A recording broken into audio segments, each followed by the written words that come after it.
What's going on, Atlanta Falcons fans? It's Mitch here of TheBottomLineView, here to give you my record prediction for your Atlanta Falcons in 2022. A season that many look at as a rebuilding season for Atlanta. How will it go? Will it surprise some people, shock some people with their record, or will they be one of the worst teams in football? In this video, I'm going to break down their schedule, determine the matchups that are easy, determine the matchups that are tough, and go game by game and give you my game by game analysis for every single one of the Falcons matchups in 2022. If that sounds great, don't forget to spike the like button and subscribe to the channel for more BLV just like this. Also, hop in the comment section below and let me know how you feel Atlanta may fare this season. Let's pick some games. All right, Falcons fans, it's time for your record prediction for the 2022 NFL regular season. And I will say this first, with rebuilding comes losing. And you guys understand that this team is rebuilding. So I'm going to be straight up honest with you. When it comes to your record prediction, it's not going to be pretty. You are not going to be a good team. I project this team as one of the worst teams in the NFL. And that's why I'm here. I'm here to be honest. You can go to your own channels that you love to watch for the positivity. I'm just going to let you know that this team is not going to be great. Do I see 3, 4, 5 wins? Probably. That's probably what you're going to get this year. You're without Matt Ryan. He's moved on. He's in Indianapolis. You have Marcus Mariota, one of the worst starting quarterbacks in football. And if it's Desmond Ridder, it's no better in his first season. We saw how the rookies played last year outside of Mac Jones. So Atlanta is in trouble this year. But I'll also say that the coaching staff exceeded expectations last year. I think you guys won 7 games last year, which was a miracle, minor miracle. Calvin Ridley out for a majority of the year. But a lot of that also had to do with having a mature Matt Ryan at quarterback. So can they do this once again and pull off some miracles this year? It's possible. So let's go through all of the avenues, the floor, the ceiling, and the likely to this season. So with the first matchup against the Saints, I feel like the Saints are the better team. I feel like they should win this game. But the games in Atlanta, the games at home first week of the season, the Saints beat the Packers the first week of the season last year. Nobody saw that coming. That very well could happen here. Atlanta could beat the Saints. I wouldn't be shocked. It's Jameis Winston. Who knows what's going to happen in a football game with Jameis Winston at quarterback. So that's not an impossible game to win right there. Week 2, you play the Rams. That's probably a for sure loss. You're playing in Los Angeles versus Super Bowl champs. They're riding high. They're probably going to be in a tight game in week 1, and they've got extra rest entering week 2. You actually played, I believe, the Super Bowl champ in week 2 last year, too, playing Tampa Bay. So that's kind of a bad schedule spot for you 2 years in a row. Week 3, you played the Seahawks. This is a possible game that you could win, just given the talent is pretty even on both sides. Both teams have lackluster quarterbacks.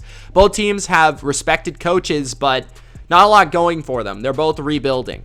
But Seattle's at home, and that's the 12th man. I've been there for multiple games. It's hard to win in Seattle, no matter who their quarterback is. It's just difficult, so I'm going to take Seattle there. Week 4, you play the Browns. I'm going to take the Browns because they're the better complete roster, right? They can run the football. Even if they don't have Deshaun Watson, they're going to be able to manage the quarterback position. Case Keenum won a couple games for them last year. It's entirely possible that Jacoby Brissett throws the ball 20 times and they can beat you guys. But then again, you're playing at home. It's possible that you win that game because no Deshaun Watson means it's up in the air. So you could win the Saints game. You could win the Seahawks game. You could win the Browns game. I can see you winning any of those games. I don't think you're going to beat the Bucs in Tampa Bay. They're just too good. Tom Brady's too good. You guys never beat Tom Brady. So especially at home, I just don't see that happening. San Francisco, I think, should beat you guys. But again, you've had success against Kyle Shanahan for whatever weird reason. Now, that was kind of dating back to Dan Quinn. But, you know, you never know. There's this Kyle Shanahan curse when it comes to playing Atlanta. Week 7, the Cincinnati Bengals. I've got the Bengals, right? Joe Burrow, Super Bowl representative for the AFC last year, explosive offense, way better quarterback. I mean, at home too. But I do have you winning your first game in week 8, so the losing streak ends there at the very least. Like I said, I could see you winning other games here as well. But I think you split with the Panthers because you're pretty even with the Panthers in terms of talent, in terms of quarterback situation. I do think you guys have better coaches. Week 9, you play the Chargers. I think the Chargers are one of the best teams in the NFL, and they have Justin Herbert. Week 11, I think you beat the Bears at home. I think you're even with the Bears, one of the worst teams in the NFL as well. Maybe they've got the more explosive, interesting quarterback, but I think you guys have the better roster. Week 12, you play Washington. I've got you potentially winning that game, but I'm pretty sure I picked Washington to win that game when I did their record prediction, so I'm sticking by that. But you never know. Carson Wentz is a lot like Jameis Winston. You never know what you're going to get with that quarterback position. Week 13, I've got the Steelers over you guys just because their defense is so dominant. They'll likely win that game for them, but again, Kenny Pickett, Mitch Trubisky, you could win that game at home. It's possible.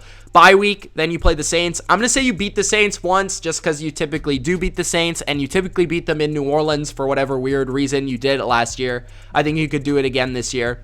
Baltimore, I'm going to say beat you because Lamar Jackson, that team's really good. Week 17, you play Arizona. I'm going to go with Arizona. And week 18, you play the Bucs. I'm going with the Bucs.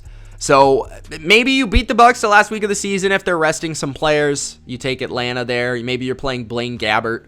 So overall, you're a 4-13, 3-14, 5-11 type of team. That's kind of how I see, or 5-12, I should say, type of team. That's how I see you guys. Could you win the game over the Browns? Could you win the game over the Washington, Pittsburgh? All these games are possible that you could win, but when I'm realistically giving you my end of the day prediction, it's 3-14. It's a top 3 pick in the draft, and you're likely drafting a franchise quarterback or a franchise player on defense, most likely. Let me know what you guys think. I mean, I'm not trying to be too harsh here. I hope that Atlanta finds a way to prove me wrong.